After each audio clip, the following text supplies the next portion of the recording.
kita sudah banyak melihat serangga di darat. Seberapa banyak kalian mengetahui tentang serangga di bawah air? Kali ini Kunsang menangkap beberapa jaring di tepi sungai. Bawa pulang dan lihat. Berapa banyak kotak misteri serangga air yang bisa kita tangkap kali ini? Ini adalah serangga air yang sangat umum. Air penuh kristal hangat. Sesuai namanya, ini adalah serangga yang hidup di air. Kali ini kita membuka total 3 jenis. Jenis pertama di kotak pemeliharaan ini disebut Scorpiones. Kalajengking air.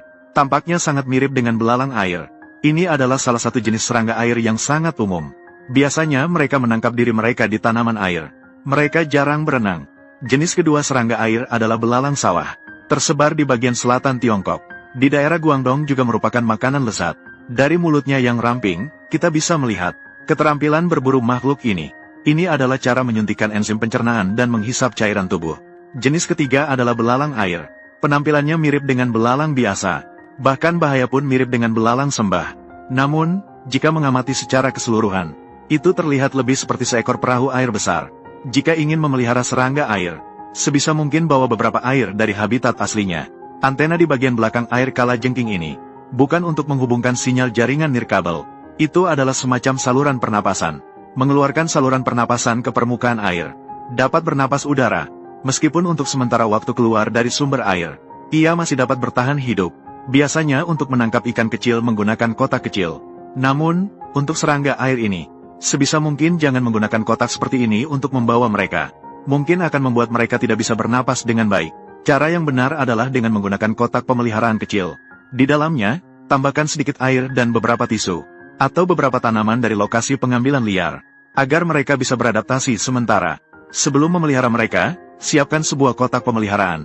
Jika tidak ada pilihan, dapat menggunakan air keran. Biarkan di balkon selama sehari untuk menghilangkan klorin. Setelah menambahkan air ke dalam kotak pemeliharaan, tambahkan sedikit pasir yang sudah dicuci. Untuk membuatnya lebih alami, tambahkan sebuah tanaman plastik. Menempatkan tanaman air asli juga diperbolehkan.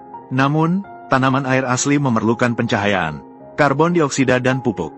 Dengan cara ini, Anda menyimpang dari tujuan utama memelihara serangga air. Selanjutnya, masukkan sebatang kayu tenggelam. Hal ini karena beberapa jenis serangga ini biasanya suka menggenggam tanaman air di dalam air. Jadi, cukup ambil di akar tanaman air di tepi sungai. Gunakan jaring untuk menangkap beberapa kali. Seringkali Anda bisa menangkap mereka.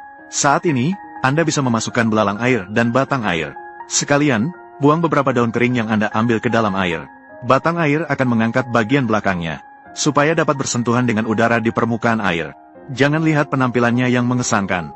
Namun, ia tidak begitu mahir berenang. Dan juga, jarum di ekornya tidak akan menyengat orang. Hanya berfungsi